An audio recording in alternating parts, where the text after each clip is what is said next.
the responsibilities of student directors for the board is to fundraise, and we are required to raise $1,000 per year. So with that said, how much money have you successfully raised for any cause, and how did you do it? Again, I apologize, but you have 45 seconds to answer this question. So why don't we go ahead and start with Eric on that one. Raphael, do you have the mic still? So we'll start with you and go to the right. Alright, so to be honest, my fundraising experience is limited to SSDP and what I've done as a chapter leader. At URI, we have an annual music festival called Temp Fest. It's a free concert for students that attracts a lot of people so that they can hear about SSDP for the first time and hear about what we're fighting for.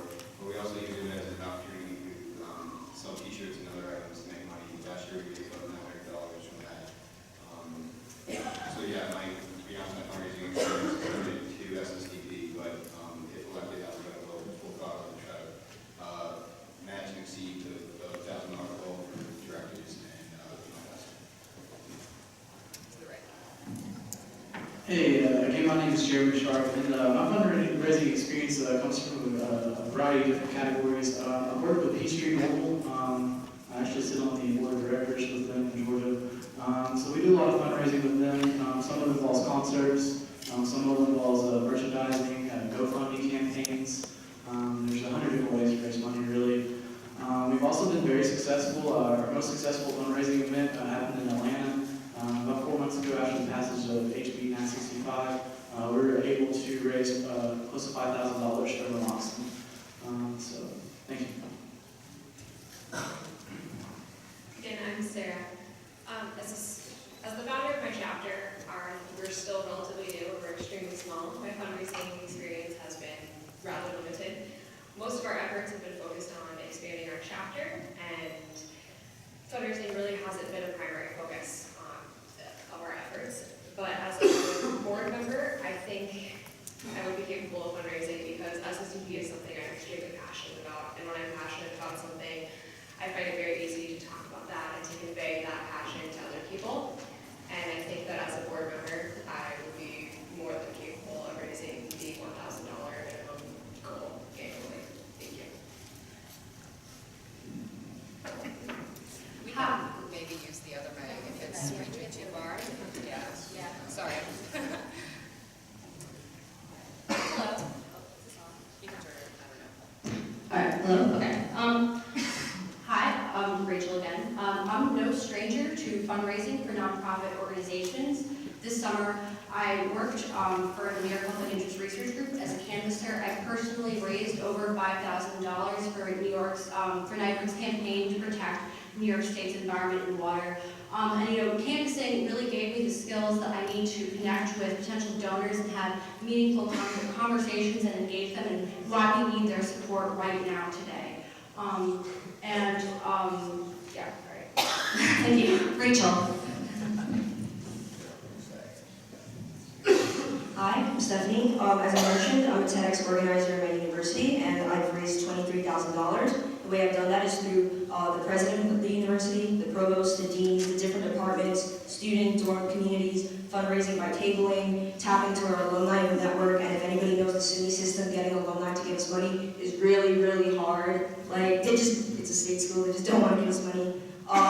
And beyond that, I'm also looking at expanding that and not relying on the same funds every year. We're trying to create a sustainable project where alumni are interested in becoming part of kind of structuring after SSDP, where there's a board of trustees and they're invested in keeping the program going for the benefit of the university. Hi, I'm Bill Marie again. As far as my fundraising experience, I've dabbled in things here and there. I think I've raised a few $100s for our chapter organizing social events. And I've also, not as positive of a cause, but a few friends of mine and myself organized after a friend of mine tragically lost her child in an accident, and we were able to, just by contacting everyone we knew, raise about $80,000 for hospital bills and things like that for the little girl. So it's definitely all about who you know, and all about reaching out to anyone and everyone that I can, and getting creative with it. Hi, I'm Daniel Horowitz again. So as far as my fundraising experience so far, our chapter has really tried to work with Northwestern in order to find different ways to fundraise while really involving our members. So we've done things like we've sold concessions at football games, which will allow us, which has been getting us hundreds of dollars this year so far. Working with the school in order to get money for speakers and for events that we're throwing. I think as a board member, I think the most important thing when you're really talking to people is trying to cater your asking strategies to that particular person. The drug war is something that affects so many aspects of our society that you can really cater each particular strategy towards what that person's interests are, and really changing up your strategies and how you're asking people to give money. Really trying to, sorry.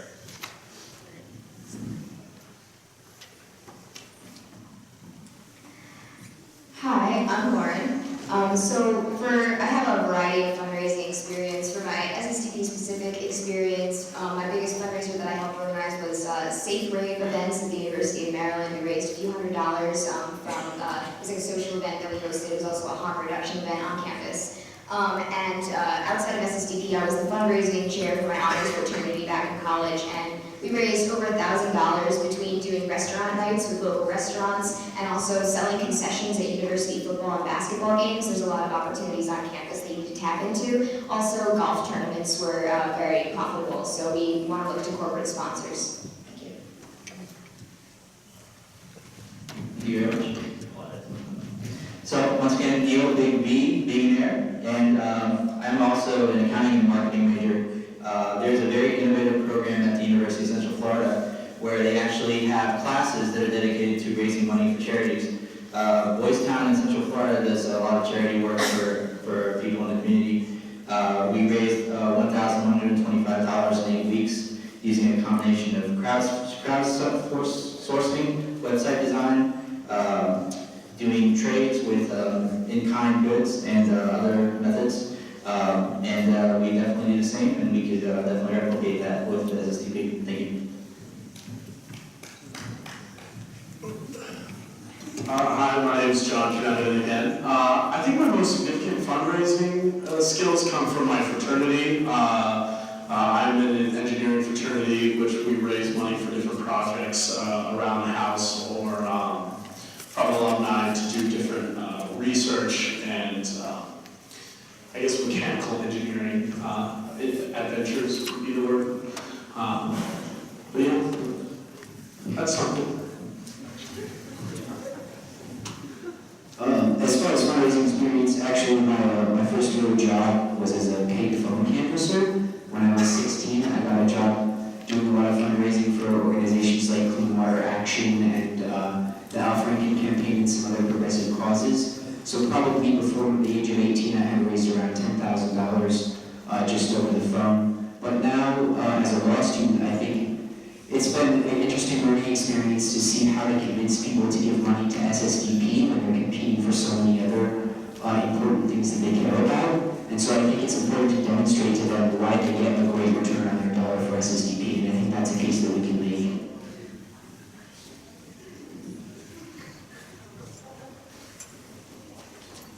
So real quick, I'm going to jump in here. When speaking, keep your microphone slightly far away from your face, so people can hear you a little bit better in the back. Nick Rosenberg again. All right. Well, for donation, for fundraising, a lot of my experience, comes from student central policy, but also a lot of it comes from alternative breaks. And what I would say there is, we had to raise funds to get to the trip, but we also had to do things, in-kind donations. It's one of the things I ended up, for my first trip, getting a meal for us for every day for free from a nonprofit organization and donating it to us. And my second trip was almost the same exact situation, and it's all about asking these people, it's like, you never know, you just say, give what you can. And sometimes it works out for the best. Rafael Gonzalez again. Before I was in the SSDP, I was in my school's business student organization as an accounting major. In there, I personally did 2 fundraisers where down in the south, what we would do is we sell tacos, because down there tacos is pretty much gold. And on top of that, creates a really high profit margin that you can really make a whole lot of money off of. But on top of that, I haven't had a chance to fundraise for SSDP, but if I did, I believe that I can single-handedly raise a lot of money.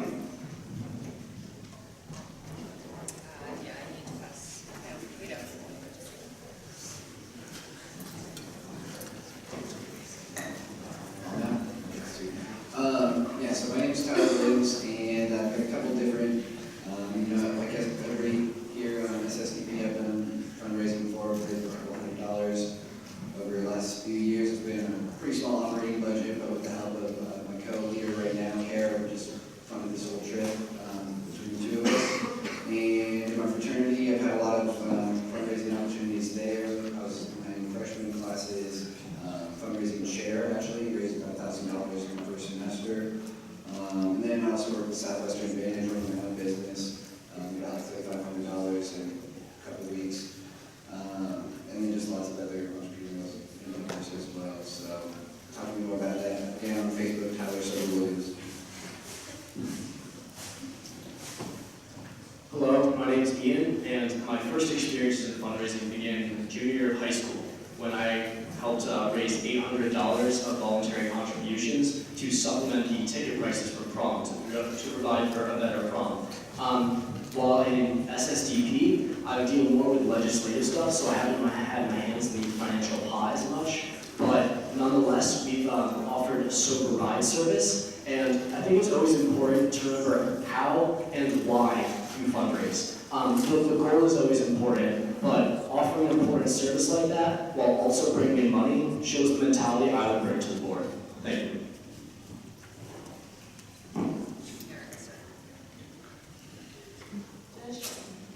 All right, thank you. So our next question is, as I mentioned previously, a lot of the things that we do for the organization are more governing on a national level. We deal a lot with bureaucratic, a lot of emails, a lot of conference calls, stuff like that. So typically in the past, sometimes a really awesome activist or a few really awesome activists or chapter leaders will get nominated to serve on the board of directors, which don't actually end up being really awesome board members.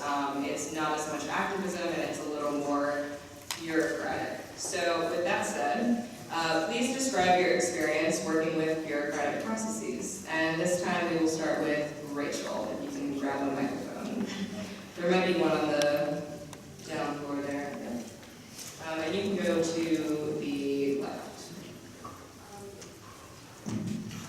As a student senator for 2 terms, I'm very familiar with bureaucratic processes. I actually got on student senate hoping to make a lot of really awesome change in the school and found that there was a lot more bureaucratic work, and I'm really kind of used to that, balancing between like my activist life and more of a bureaucratic setting. I found that I was really successful spearheading the legislation to change our campus's rape and sexual assault policy, as well as working on legislation to equalize our alcohol and marijuana policies at campus.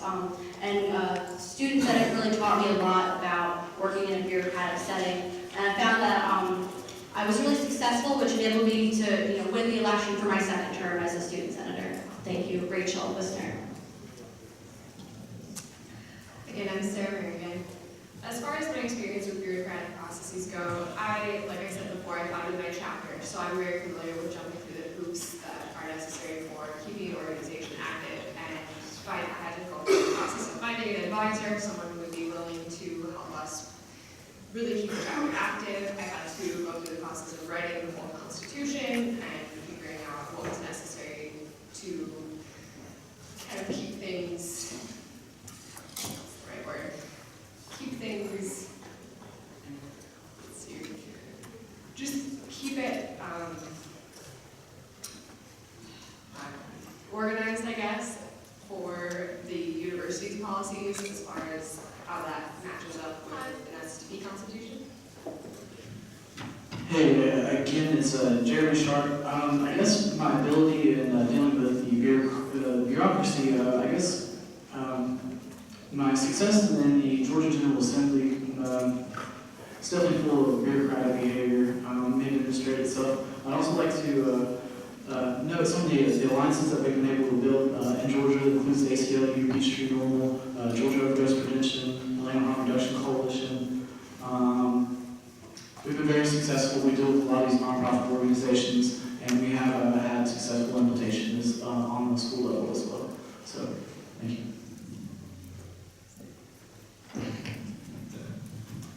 Yeah, so I was a chapter leader at a public university for 2 years, so I know a little bit about bureaucracy. A lot of my experience is dealing with a school that necessarily doesn't want us to succeed sometimes, it feels like, especially when it comes to things like ChemFest or political events dealing with the issue of drugs. So not only have I dealt with bureaucracy, I've dealt with bureaucracy that seems to be slanted against us in some ways. But it's important to remember that you can't get frustrated, you just have to keep your head up, keep your chin up, and keep going, and work every option available. If someone doesn't email you back, you have to call them. If they don't call you back, you have to call them again. And you just have to put up with it and keep the bigger goals in picture. Hello, once again, my name is Ian, and I need to say that bureaucracy is my specialty. At the Strategy Summit UConn hosts before each semester, where we plan out what our specific chapter wants to get done, I made 6 main goals for the legislative committee that I had. One of them was working with voteformarijuana.org, which is to specifically contact politicians within my state and get them to declare their stance. So I have to jump through like loopholes and the different things they make you do to get what candidates are running, but B, to draft letters to get them to openly declare their stances and to make phone calls. So like I said, this is the stuff I love. Be smart about the microphones. It's not over on water. Yeah, you're correctly, if you've ever been in Boulder, you know it's all about bureaucracy. But, funding this trip, we had to go through a couple different boards to get that funded. Last year, we threw a campus symposium that we put on with CUSG, and that was crazy. We've done a lot of stuff with bureaucracy. A lot of it's networking, I feel like, as well. So definitely, seize that opportunity about meeting as many people as we can. And then also, I guess, I was going to show up and tell the story, but just being here is actually a bureaucratic process for me. I'm actually finishing up home detention for probation, so that's evidence. Sorry, Lisa. I'll introduce you first, but here, grab this. Just kidding. All right, let me introduce you. Okay, so one of our candidates, as I mentioned, is coming late. So we have Lisa Diamond from College of Charleston, SSDP. So I'm going to repeat the question for her, and she's going to be able to give her a candidate speech at the end of our entire Q&A session. So the question was, describe your experience working with bureaucratic processes. And you have 45 seconds to answer each question. Francis over there in the white shirt is going to be letting you know if you have 15 seconds left. Okay. Hello, everyone. Well, at the College of Charleston, South Carolina is a very conservative state, so we did a lot of issues with that. We work a lot of on-campus events, working with SGA, DIMS, and the issues they have with us, opening doors to them and their perspective on us, showing them exactly what we can do. As far as reaching out to government officials, that is not something that I do personally. I work a lot with Amplify and talking to individuals that go to music events and one-on-one conversations with those types of individuals as well.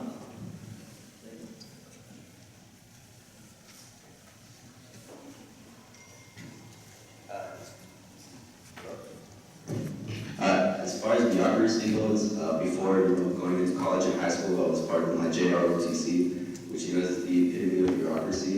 In it, it establishes discipline, chain of command, and things necessary to keep an organization running smooth and steady like well-oiled machine. And it all goes back to leadership. And what it is what every organization needs is leadership. Without strong leadership, it's going to be hard for an organization to move forward. And bureaucracy is something that is important in any organization, and it's important to have people who know how to handle bureaucracy and how to maintain it. Nick Rosenberg again. For I would say that a lot of it comes with student presidential drug policy, dealing with things like trying to get SU, knowing what to say, how to say, knowing how to compromise, knowing how to write it the right way. I've also have experience of, with writing the Constitution type of stuff. It's coming onto their level and realizing that there's a reason for the way that things are, and that you need to work with them instead of against them, because working against them gets us nowhere. For example, I'm helping found this Delta Alpha Pi student, Honor Society for Students with Disabilities chapter at University of Maryland. So as a lawyer in training, bureaucracy is basically my full-time job. I'm running the Clemency Project at Michigan Law School right now. We have about 10 of our chapter volunteers who are working to help federal prisoners get released out of prison early through a clemency initiative. And of course, whenever you do anything like this, you have to make sure that all of the filings match exactly what font it's supposed to have, when it's sent to the right person, that you can use the right code on it. And so this is just one example of, in my everyday life, I have to navigate this kind of stuff all the time. I would say my philosophy on bureaucracy is that it's a necessary evil, but we need to protect what we have here at SSDP, so we need people that are really familiar with that to ensure that what we have is sustainable for the future. So I'm pretty sure I'm allergic to bureaucracy because it's this black hole where efficiency disappears. But I do have experience on an executive board of a national organization called Students for Liberty. So I'm more about efficiency than bureaucracy. So that's something also.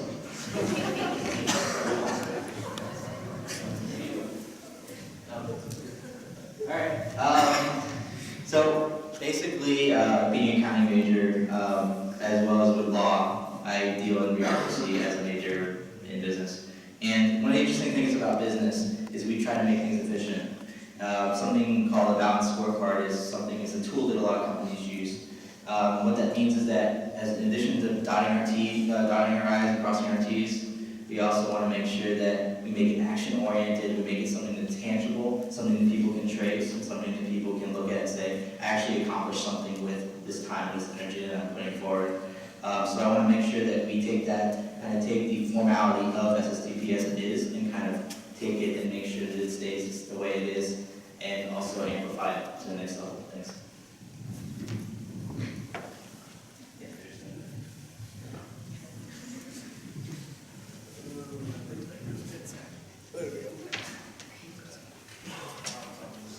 Okay, so hi again, I'm Lauren. As a law student, I want to echo a lot of what Reed said about a lot of law being navigating bureaucracy, so I'm familiar with how to deal with that. As other speakers have mentioned, also I founded a chapter, so there's a lot of bureaucratic work that went into just the behind-the-scenes work of founding a chapter, writing a constitution, setting up the executive board, all that kind of stuff. For a specific example, I was involved back at the University of Maryland with passing a campus-wide Good Samaritan policy. That was a campaign that took several years. It started before I was in school there, and my senior year it finally wrapped up. We did a lot of work working with the University Senate and the University administration. We had to push really hard, and so it's all about coordinating your efforts and working directly with the administration. Hi, I'm Daniel Harkowitz again.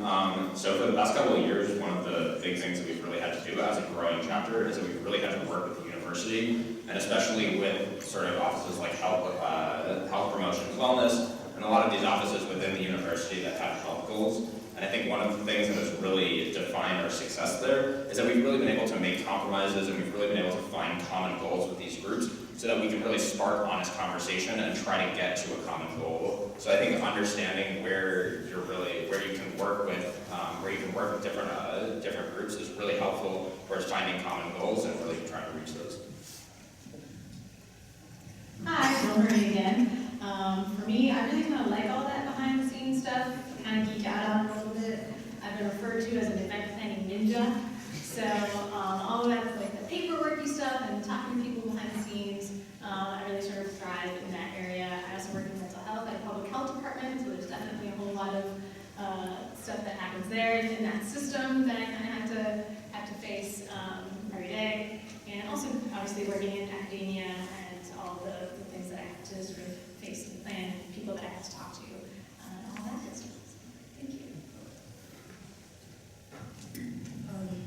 Stephanie Scanta again. As a freshman, I was a student senator for my building, and you would not believe the first case that I had, or that Congress had at that point. It was to debate how far a smoking pole had to be. That was a 3-hour Congress meeting to debate how long it was. So bureaucracy, literally, I've dealt with it since my freshman year of college. As most of you have said, starting an SSDP chapter is very bureaucratic. And what does every good, lawmaker or legislator try to do if your bill is not going to get passed? You earmark it. So that's why you did SSDP. So as far as like knowing how to work within the system and get kind of what you want at the end of it, you really have to know every end of the spectrum. Where to go, if it's not going the way you want to go, how to get within the system. So, yeah. Rachel, we started with you, right? Yeah. All right. So our next question for candidates, this is a two-parter, but the first part is pretty brief. How long have you been involved with SSDP? And please describe an embarrassing moment that you had with SSDP. So we'll go ahead and start with John, if you want to start, and just move it to the right. Yeah, you can grab the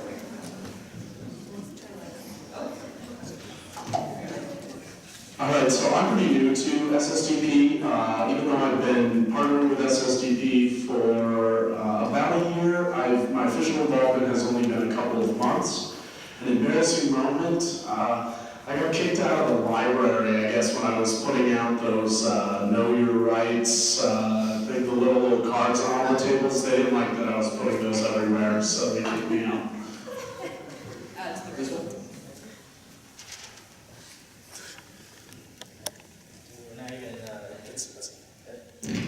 When I did it again, we're already had teamwork with the microphone to some degree, maybe.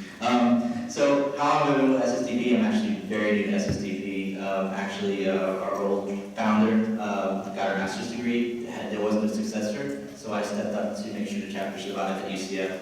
An embarrassing moment. One time I held up a sign wrong, it was upside down, and I didn't realize it. I was like, oh, no, sorry. So,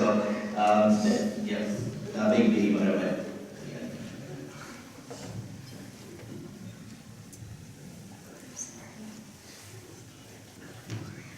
Hi again, I'm Lauren. So I've been involved with SSDP going on my 6th year now. I'll just stand up, it's easier.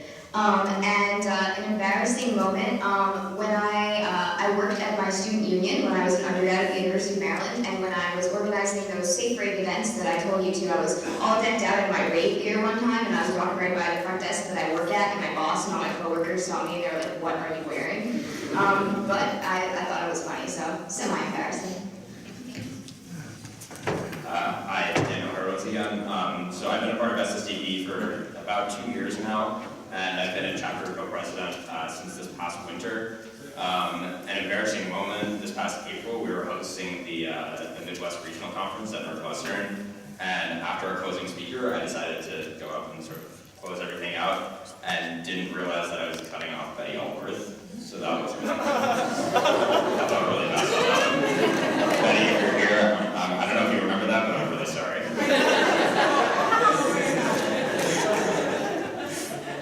Hi, so I've been involved in SSDP since 2009, and I was racking my brain for an embarrassing moment. I can't think of any. I guess the closest thing is, it was last year, another one of our chapter members was in charge of planning an event, and then forgot that was happening. And then thus we all forgot that was happening. So on the day of the event, I got a phone call from the other organization that we were partnering with, asking where we were. And luckily I was at work that day, so I was able to gather all of our SSDP supplies and make it happen.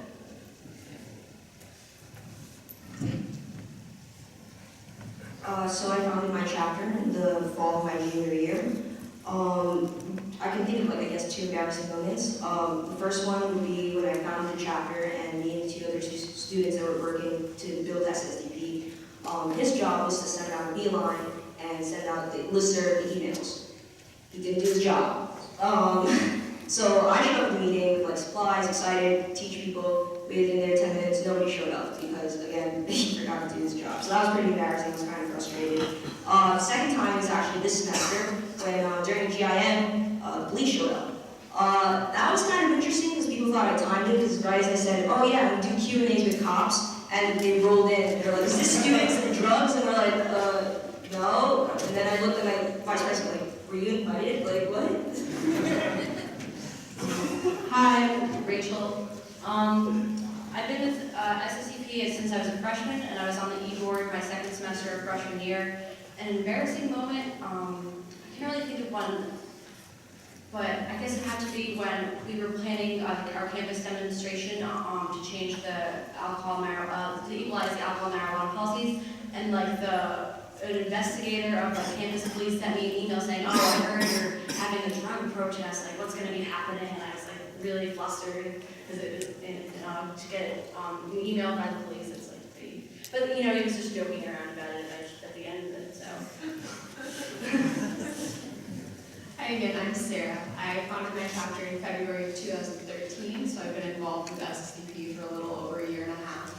I'd have to say my most embarrassing moment happened this March. I was on the state capitol lobbying on behalf of an industrial hemp bill, and our state's attorney general was walking by, and I decided to introduce myself, and in the process, I completely geeked out, and my mind went blank, and I totally forgot what I was talking about, and probably made a total fool of myself. Thank you. Hey, sorry. Again, my name is Jeremy. I guess my most embarrassing experience comes during a speech that I was giving at the school. My roommate is schizophrenic and decided to give me her ADD medicine, so I took it before the speech. And the 15-minute speech turned into a 15-minute one-man twerk team as I geeked out on stage. Sorry.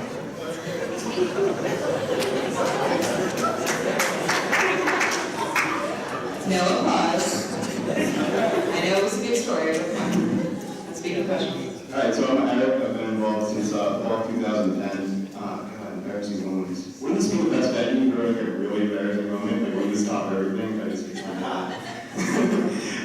There was one time where we were hosting a panel discussion about marijuana legalization, and we were transitioning into the Q&A format, and I grabbed the microphone and I was trying to put it in the stand, and apparently it wasn't the microphone that went in that stand, but I just kept trying anyways. So I guess that's the only thing I can do right now. But.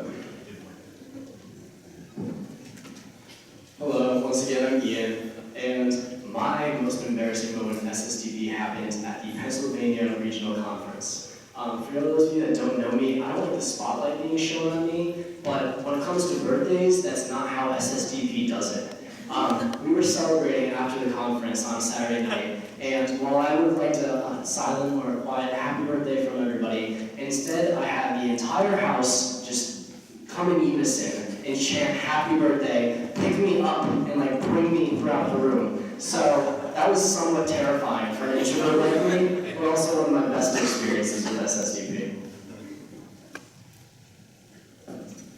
My name is Tyler. I've been with SSDP for 3 years. I've been in the drug policy conversation since like 8th grade though. Yeah, and I think sharing that story earlier was pretty embarrassing about the home detention thing, but also, I guess there's just so many, one particularly, I'm from Colorado, you know, we worked really hard on the Amendment 64 campaign, and one of the first times tabling after that passed, somebody asked me, like, marijuana's illegal, dude, like, what's left to do? And I didn't know, like, a good comeback.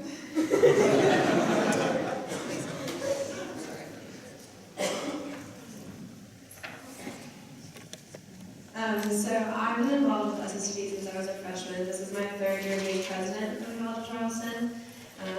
The most embarrassing moment was one time we had a table at Amplify for a Slightly Stupid concert, and we had explained to some people at the show what our organization was, and they were a little bit intoxicated and wanted to help out, so they were holding up the No More Drug War signs, standing up on chairs, screaming for us, but they weren't part of our organization, and the people that we closely work with at the music venue are kind of giving us some weird looks who we had brought into our chapter.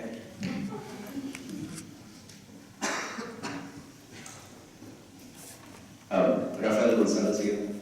I first heard about the SSDP at a marijuana town hall meeting in San Antonio back in March, which was actually panel discussion. Part of it was Robert Campa from the MPP. And then by April, I had already been getting in the works to start my own SSDP, and by May, we had our first meeting and such. And my most embarrassing moment would have to be after, standing outside in the sun for 5 hours tabling. I gave the paperwork to somebody who was supposed to take care of their stuff, but their computer just happened to crash, so it was basically like 5 hours just gone to waste. And yeah, it was, to me personally, it was embarrassing. Nick Rosenberg again. Most embarrassing moment was first I've been involved with the chapter University of Maryland for 3.5 years. And most embarrassing moment, I would say I was pretty embarrassing when I first came into the chapter because, let's see, the first couple meetings, I thought the meeting started at 8 when they started at 7. My hair was really long because I decided not to cut or shave for a full year for, I don't know why, I look terrible. And it's probably between that and like this summer working as an intern, walking around the office in my bike shorts and shirt. Going, hey everybody, how's it going? All right, I'm gonna go change. All right. Alright, we were back again. So let's see, I've been involved, I've been an online liker of SSDP since 2011, but was more of an active participant since early 2012.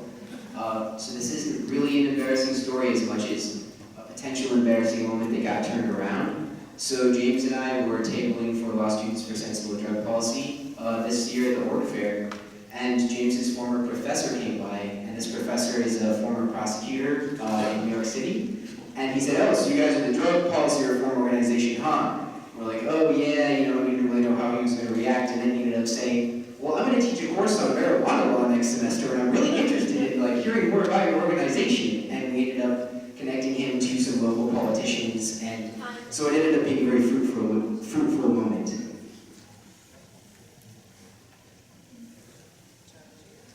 Yes.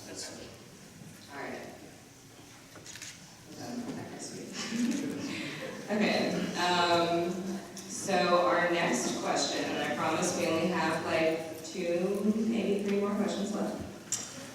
Our next question, so one of the things involved with being a board member, we all live in separate places, either throughout the country and or world, if we do have international members on the board, which we do have right now and have had in the past. So describe your ability to effectively work remotely, as well as your ability to work remotely in terms of group project experience. So let's go ahead and start with Sarah. Have I called on you yet to start? Okay, so we'll go ahead and start with Sarah and go to the left. As far as my ability to work remotely, I'm currently the president of the only chapter in Nebraska, so I would say that that's pretty remote work. Every time I need help, I have to reach out to people in different states, and that can be challenging, but at the same time, it really requires me to be able to communicate effectively and respond to emails on time, to make phone calls a priority, and make sure that I am prioritizing the communication as the top of my list above everything else. As far as group projects go, I think most of my experience has come from college, and I can't say that a lot of it has been remotely. So I would say that most of my remote work. Thank you. My name is Jeremy Sharp again. I think I'm the only active chapter in Georgia. I'm also in the Appalachian Mountains, which is pretty remote. Most people are familiar with it. So, we definitely have that aspect. Working together with other people, I kind of talked about it. We got a medical amnesty law passed in Georgia and awesome. We were able to work with a large coalition to do so. But we had a lot of other successes with things as well, including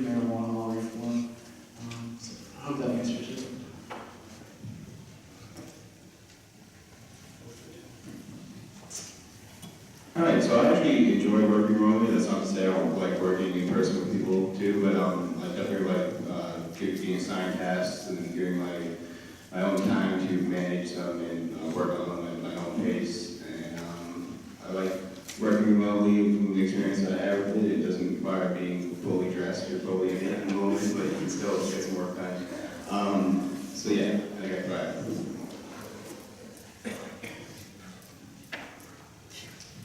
Hello, once again, Ian. My group project experience mainly deals with having actually physically being with the groups I work with. Nonetheless, I'm not too worried about being able to integrate my abilities of working remotely with the group dynamic, and that's because I'm used to contacting either politicians, those in the cannabis business community, or people working with us on our certain initiatives. Specifically, SSDP right now, the Yukon chapter, is working with Eileen Cohn-Nisney, and we want to expand the list of qualifying conditions for Connecticut's medical marijuana program. She can't meet often, so that requires remote work. So I think I can integrate that into my own pre-existing experience. Thank you. As far as working remotely goes, I definitely prefer to work in person, but I've had a lot of experience with remote projects. One of the entrepreneurial events I was talking about earlier was working on a social project website, and I was the only person in Colorado to work on that. So meeting with the team, through Vuvu, Google Hangouts, there's lots of resources for it. It's not too difficult, but it's just a motivational thing that is really a key point, and yeah, I'm pretty persistent in getting what I want, so yeah, I can never handle it. As far as working remotely, when I was first elected, I was actually elected as vice president, and we had a full executive board, but sadly, most everyone dropped out due to their own personal conflicts. So I actually had to run the entire College of Charleston chapter by myself.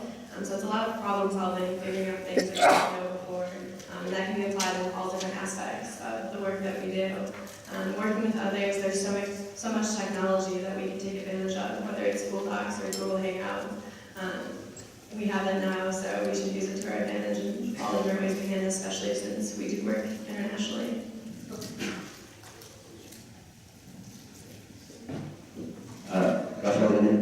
As far as working remotely, as far as from what I remember, there was only about like 3 SSDP chapters in Texas before I decided to start mine.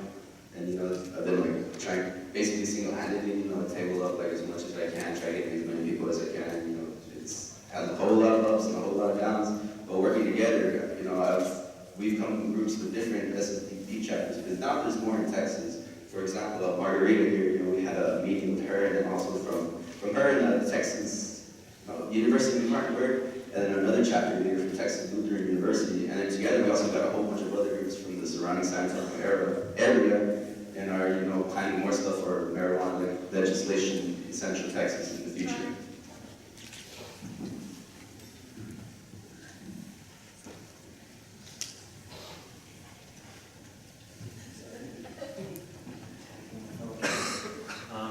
Nick Rosenberg again. As for working remotely, as I said, I've been involved with the program Alternative Breaks, and I led 2 trips. And in both trips, I was the person that set up the trip, and those were in faraway locations, so I had to contact people who I did not know and ask them, can I come and can I bring a group of like 20 people, and can we come and help you out with something? And so, and I had to organize it in the right order and stuff like that. And both trips turned out phenomenal. And at the same time, that was also a group work experience, because I had a co-leader, I had a staff advisor, and I had all my participants of my trip, and we all worked together, and so I would say that I would draw a lot from those 2 experiences.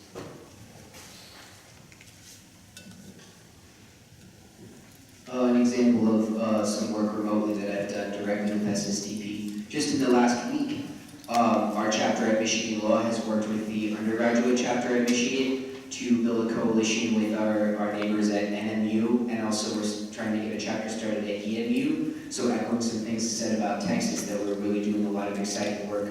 Online building coalitions, we're setting up a new legislative advocacy committee for the state of Michigan that I think is going to be really promising. Regarding my qualifications to work remotely, computer and a cell phone, and I'm even a little bit telepathic. So.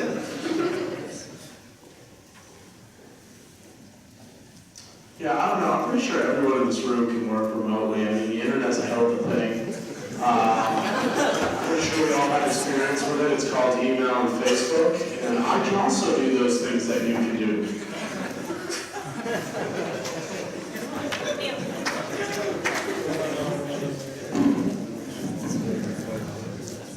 Eventually we'll figure out this microphone thing.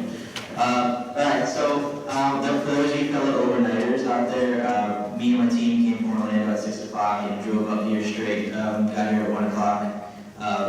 So totally one face-to-face is very important for me connecting with you guys on a personal level. But as far as internet communications are concerned, of course we all have experience with Google, Facebook, these sorts of communication media. But I want to even take it beyond that. One of my platforms is security.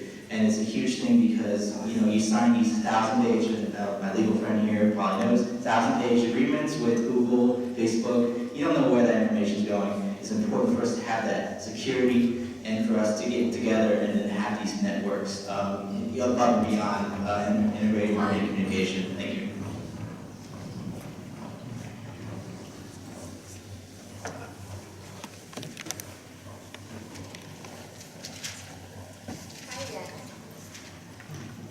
Hi again, I'm Lauren. So a couple things. When you move 3,000 miles away, like I did, you develop skills that you need to both work independently and to stay connected with who it is you want to stay connected with. Additionally, technology, like today's technology is so advanced that, like people have said, it is possible to do a lot of work remotely. Google Drive is what I use for my chapter. It's what a lot of chapters use. It allows you to basically do everything remotely. You never have to get together in person if you don't need to. And I've been very successful in putting together whole proposals and entire events just using Google Drive and having it all come together. Hi, I'm Daniel again. So actually this past summer I've been doing a lot of work remotely. We got new regional coordinators, as a lot of you guys know, so I've been working closely with Scott Cecil, who also might be here. Oh, there he is. So far he hasn't yelled at me, so I think that he's doing a good job. Not really sure, but you can ask him.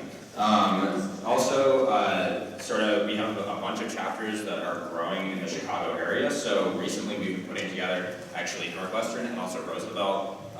We've been helping to put together a sort of Illinois coalition of chapters. In the near future, we're putting together an event with Law Enforcement Against Prohibition, which will sort of be an event, a week-wide event that will be around the city of Chicago, talking a lot about gun violence and how that sort of relates to the war on drugs. We've also been creating sort of Google Drive folders in order to create sustainable work. Hi, Bill Marie. Yeah, so like Daniel said, we've actually been collaborating quite a bit. Our Illinois chapters have been really getting together, and all of the work has really been remote. We do get together in person too, because we happen to also like each other's company, but most of the work that we do is via email and Google and all of those fun things. Like he mentioned at the end of his little sentence there, we have created this really awesome Google Drive folder, our What Works folder that has basically anything that we've ever done for SSDP ever in one Google Drive folder, which maybe someday, if it's developed well enough, we will share it with all of you. Hi, Stephanie Skippin again, and I've actually, as I mentioned before, have a previous nonprofit board experience and as part of the student deadlines, and I've actually been working remotely with all of the board members already since January earlier this year.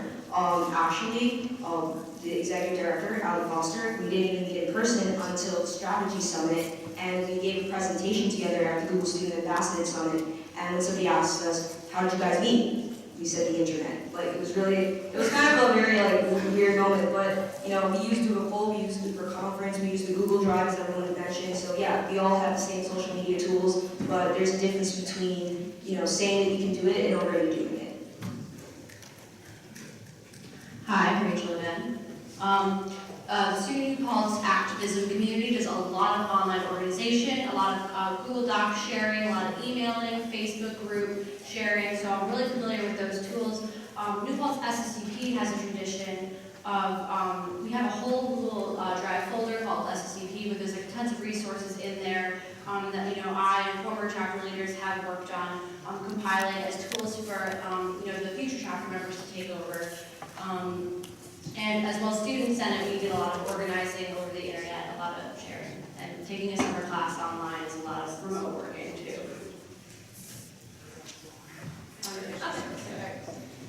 All right, thank you. So bear with me, this is going to be our last question of the night, and then we're going to have Lisa give a 1-minute introduction speech, and then we'll be good to go. So our last question. One of the points of having student directors on the board is to serve as representatives to the students in the organization. So people running for the board and people on the board should know everything there is to know about SSDP that they can.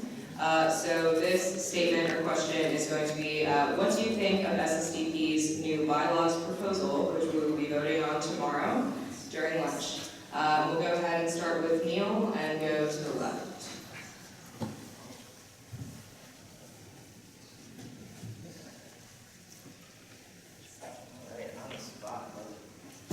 On the spot, love it. Okay, so first off, how do I represent students? Well, the first thing I did when I first decided to run this position is I went ahead and I created a huge email list, and I started contacting every single president of every single chapter, because I want to know exactly what you guys think, what you guys are looking for, and what you guys need. As far as the bylaws are concerned, I think it's an excellent idea. Scott Cecil clearly and very articulately explained it to me, and I thank him for taking the time to do that. And basically, it looks like a great way to divide our activities between the board of trustees and board of directors while still maintaining that level of control and accountability. Thanks. Yeah, SSDP is an organization run by students for students, so I think this bylaw is great. It expands the student board to allow us to connect more to our target audience, which is students. I think that's pretty obvious, actually. So, I mean, when you expand the student board, you allow us to connect more throughout the nation with different students, which helps us further our goals. Sorry, can we go to the right? I believe that's what I said. If not, okay. Never mind, they go to the left. I was trying to mix it up, but never mind. Okay, so how would I represent students? I think that ties in with the question about the bylaws as well. I would concur that I think it could be useful to take a little bit more of the financial management aspect of the organization into people that are really competent and have a lot of experience at that area, because it is really delicate. So I think that way, by adopting the board of trustees, I think that the board of directors can spend more time engaging directly with the students, and especially I think our new role will be more emphasizing on strategy and formulating strategic plans and working committees to really engage and make tangible goals for the future.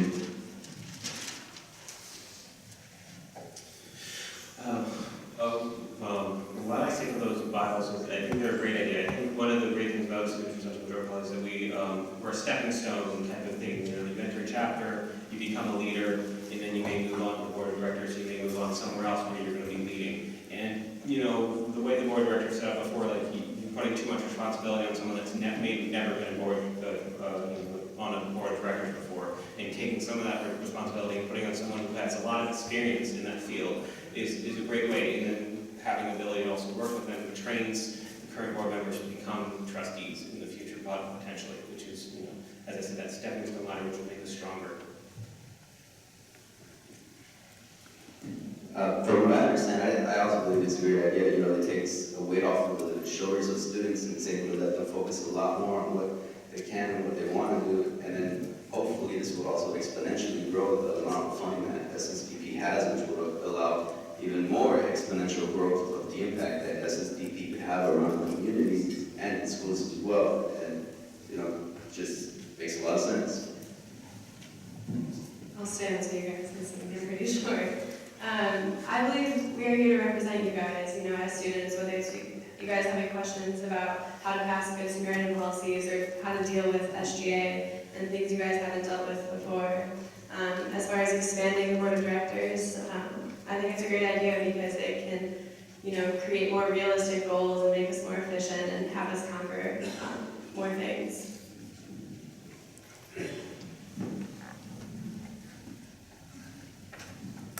Okay, so yeah, I definitely agree. It's really great for us to be able to connect with students, taking some of the financial responsibility off the board members.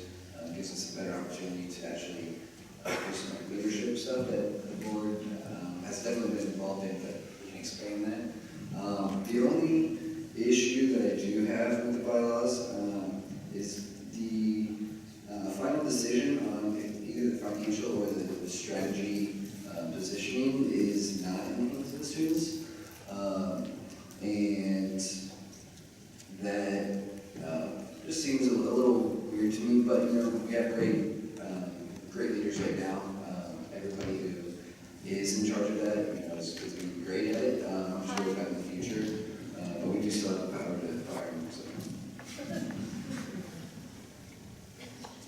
So like everyone else here today, I think the expansion of the student board allows for better representation, and that's a great thing. While being a national organization gives us strength because we can stand by each other, we need to remember that we all come from different states with different patchwork of laws, and there are very much regional interests we have to pay attention to. That being said, I think that expanding the amount of students that can be on the board will expand the different voices that are available and also make us better suited to deal with the problems that we as students recognize on campus. Thank you. So yeah, I also fully support the new bylaws. If there's anybody out there who has serious critiques of the bylaws, I'd love to hear it because I've heard very little opposition so far. But I would really like to hear what you have to say and your feelings about that if that's the case. But I want to repeat what people have said. I support the new bylaws. I especially like the creation of campus ambassadors. I think that's a really good thing that could help spur some interest in SSDP chapters where it hasn't been before. So yeah. Hey, this probably isn't the response that you want. I just really have made up my mind about the new bylaws. I'm not as familiar. I've only been with the organization for 8 years, so I'm not as familiar with what these new changes will do. But I look forward to talking with you guys and hearing what you have to say about these before I make my decision. Thank you. We get the mic up there.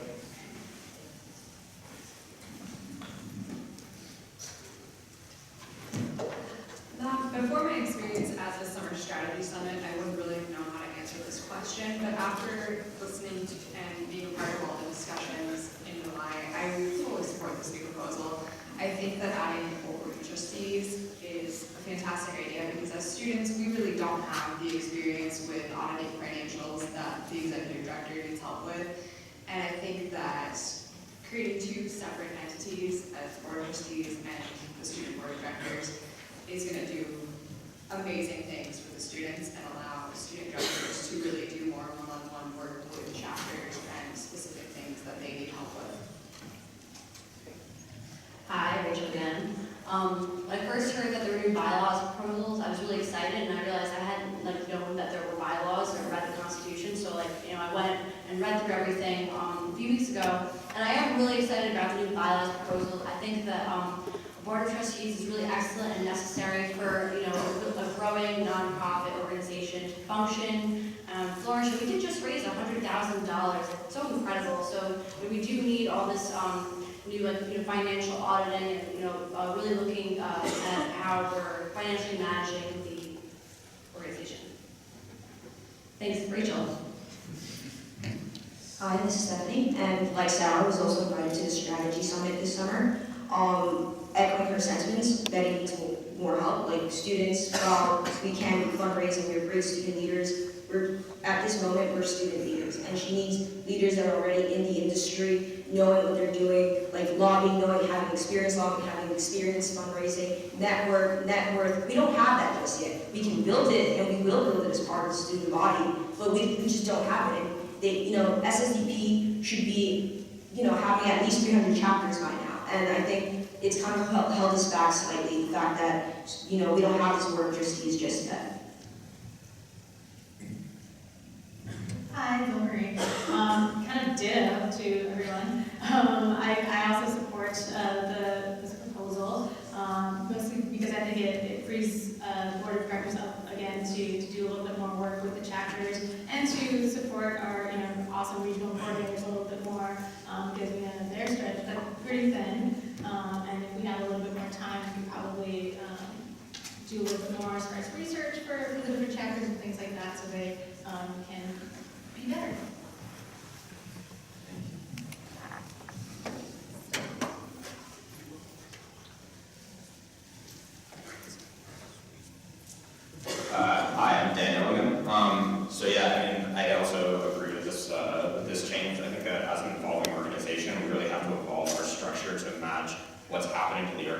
organization and how we're growing.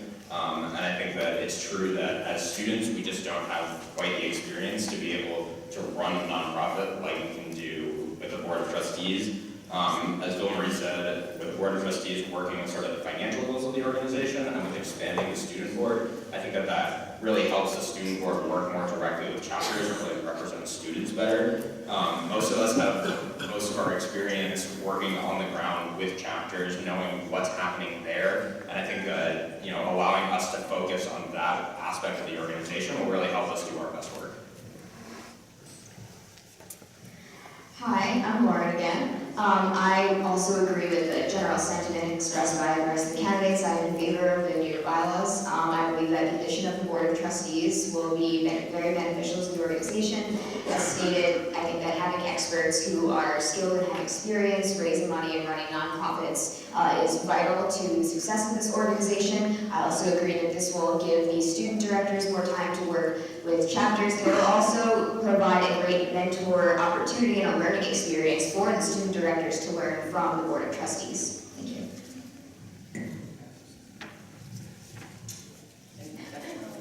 All right, awesome. So surprise, that was a slight pop quiz to make sure and see if you guys had actually read our new bylaws proposal.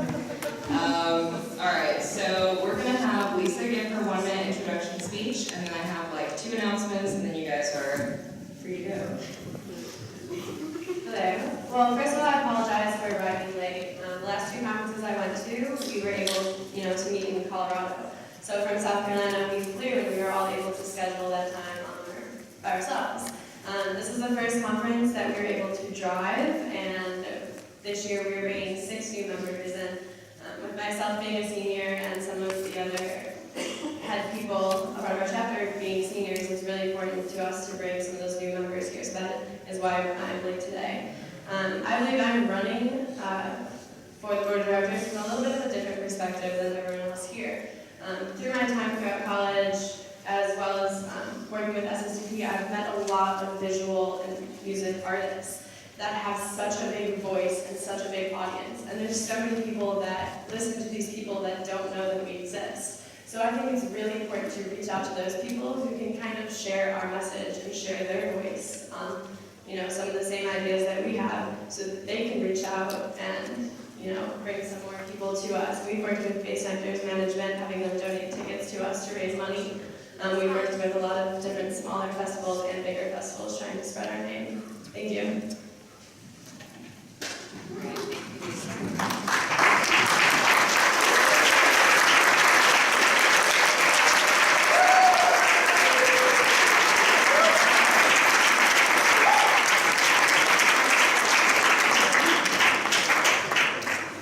So you guys kind of just stepped on one of my announcements, which was, let's give a nice round of applause.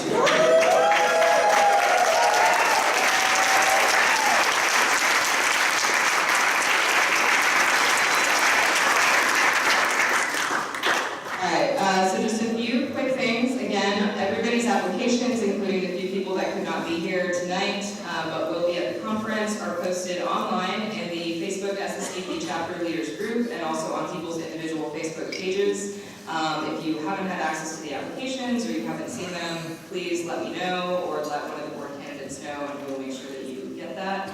Again, I encourage you to approach our board candidates from now until tomorrow afternoon and kind of get to know them a little bit better, since we didn't have too much time to answer questions tonight.